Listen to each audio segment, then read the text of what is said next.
सरकार की तरफ से इलेक्ट्रिक टू व्हीलर्स पर जो सब्सिडी दी जा रही है उसे खत्म होने की आशंका जताई जा रही है। अभी जो सब्सिडी मिल रही है वह फेम 2 योजना के तहत है और इस योजना की मियाद कुछ हफ्तों में खत्म होने जा रही है। सरकार की तरफ से नए सिरे से योजना को लागू किए जाने की उम्मीद कम होती दिख रही है। ऐसे में कुछ हफ्तों बाद सब्सिडी खत्म होने की आशंका है। सरकार की तरफ से फेम 3 योजना को लॉन्च नहीं किया जाएगा। इस योजना की शुरुआत देश में इलेक्ट्रिक वाहनों के उत्पादन को बढ़ावा देने के लिए की गई थी। इस योजना पर आ रहे भारी खर्च को लेकर वित्त मंत्रालय पहले भी आपत्ति जता चुका है। सर, क्या यही एक वजह है सरकार इस फैसले को वापस ले रही है कि फेम 3 नहीं लाएंगे? पूरी दुनिया और खासतौर से भारत अब इलेक्ट्रिक व्हीकल्स पर सब्सिडी की नीति को लेकर वापस पीछे लौट रहा है। हमने 2-3 साल पहले तक अति उत्साह में दुनिया के देशों की तरफ से इलेक्ट्रिक व्हीकल पर बड़ी सब्सिडी दिखी थी। भारत में तो पूरा का पूरा इलेक्ट्रिक व्हीकल की बिक्री का लक्ष्य ही सब्सिडी पर केंद्रित कर दिया गया था। आप नीति आयोग का वो दस्तावेज याद करिए जिसमें ये कहा गया था कि अगर भारत अपने इलेक्ट्रिक टू व्हीकल्स की प्राइस पर सब्सिडी देगा और उनकी कीमत आधी तक कम कर देगा तो भारत में बड़ी संख्या में बड़े पैमाने पर जो पेट्रोल से चलने वाले टू व्हीलर्स हैं उन्हें बाहर किया जा सकता है। लेकिन अब एक खास किस्म का पुनर्विचार शुरू हुआ है और इसकी बड़ी वजह यह है कि फेम 2 या फेम 1 जैसी स्कीमों से और सब्सिडी देने से भी भारत में प्रदूषण या पॉल्यूशन पर या वाहनों के बदलाव से भारत के पर्यावरण की परिस्थिति में कोई बड़ा बदलाव नहीं हुआ। फेम को लेकर अगर आप देखें तो इसमें दो बड़ी चुनौतियां थी। एक तो इसको जिस पर्पस से लगाया गया था वो उद्देश्य ही पूरा नहीं हुआ, बल्कि आप यूं कह सकते हैं कि असफल हो गया। यह कहा गया कि भारत में वो कंपनियां आएंगी, निवेश करेंगी, भारतीय उपकरणों का इस्तेमाल करेंगी, आत्मनिर्भरता आएगी, मेक इन इंडिया होगा, पर वैसा नहीं हुआ। कंपनियों ने सारे इक्विपमेंट्स चाइना से और बाकी जगह से हिस्से और पुर्जे इंपोर्ट किया और उन्हें बेचना शुरू किया। इस पर छापे पड़े, सरकार ने कंपनियों के खिलाफ नोटिस भेजे और अंततः ये स्कीम विवादों में फंसकर पीछे हो गई। अब इसके बाद सरकार 31 मार्च 2024 को ये स्कीम खत्म हो जाएगी। इसके बाद अब शायद सरकार इस पर कोई जोखिम लेना नहीं चाहती है।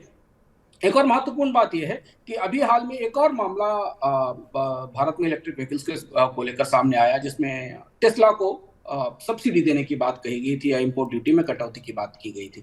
वहां से भी संकेत मिला कि सरकार किसी कंपनी को भारत में आने के लिए अब इंपोर्ट ड्यूटी में कटौती की भी नहीं करेगी। तो कुल मिलाकर जो पूरा का ईवी का स्पेस है उसमें जो एक बैटरी या इंजन या जो पावर लगा था वाहनों को सस्ता करने का बजट किससे सब्सिडी देकर वो खत्म हो रहा है। क्या ये इन्वायरमेंट की दृष्टि से, पर्यावरण प्रदूषण की दृष्टि से भारत सरकार के नजरिए में एक बड़ा संकेत या बदलाव है? यह भी देखना स्पष्ट है। इसके बारे में अभी स्पष्ट रूप से पता नहीं है। लेकिन अगर आप आर्थिक रूप से, फिस्कल दृष्टि से, सब्सिडी की दृष्टि से देखें तो सरकार को सब्सिडी से कोई बहुत बड़ा फायदा, सब्सिडी देकर बाजार में कोई बड़ा बदलाव आया ऐसा महसूस नहीं हुआ है, बल्कि विवाद ज्यादा हुए हैं और इसलिए इसे रोका जा रहा है। सर, अब इसका आगे क्या असर, आप इंडस्ट्री पर क्या असर देख रहे हैं, बाजार पर क्या असर देख रहे हैं, आप ग्राहकों के नजरिए से देखें तो इस पूरी खबर का असर क्या होगा? उद्योग ने स्पष्ट रूप से कहा है शुभम कि अगर ईवी पर सब्सिडी बंद हो गई तो ईवी की बिक्री 50% तक घट सकती है और स्वाभाविक सी बात है आप टू व्हीलर, हाँ आधी रह जाएगी, क्योंकि टू व्हीलर्स की बिक्री आप देख लीजिए। टू व्हीलर्स की बिक्री पिछले साल कितनी थी, जो इलेक्ट्रिक स्कूटर, इलेक्ट्रिक वाहन आते थे, और अब आज उनकी बिक्री कितनी घट गई। ई रिक्शा एक इंपॉर्टेंट हिस्सा है जिसकी कीमतों में बढ़ोतरी हुई।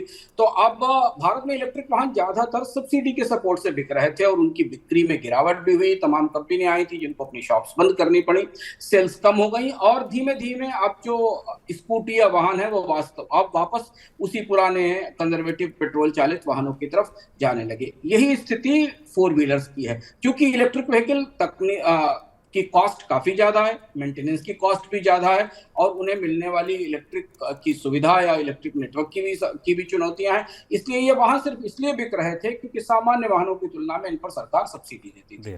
अब यहां से एक बड़ा शिफ्ट लेना शुरू होता है। सरकार ने सब्सिडी टेस्ट की, ट्राई की, कंपनियों को कैपेसिटी बढ़ाने के लिए कहा और अचानक फिर सरकार इस पूरी व्यवस्था से पीछे हट गई। लगभग इथेनॉल जैसी परिस्थिति दिखाई देती। कंपनियों से कहा कि इलेक्ट्रिक व्हीकल बनाए जाए, उन्होंने अपने असेंबली लाइन लगाई, प्लांट शुरू किए, प्रोडक्शन लाइन लगाई और अब जो सबसे बड़ा बूस्ट था वो वापस होकर निकल गया। अब कंपनियां कितने इलेक्ट्रिक व्हीकल बनाएंगी? जब उनको सेल्स नहीं मिलेगी तो भारत में इलेक्ट्रिक वाहन का उत्पादन कितना होगा?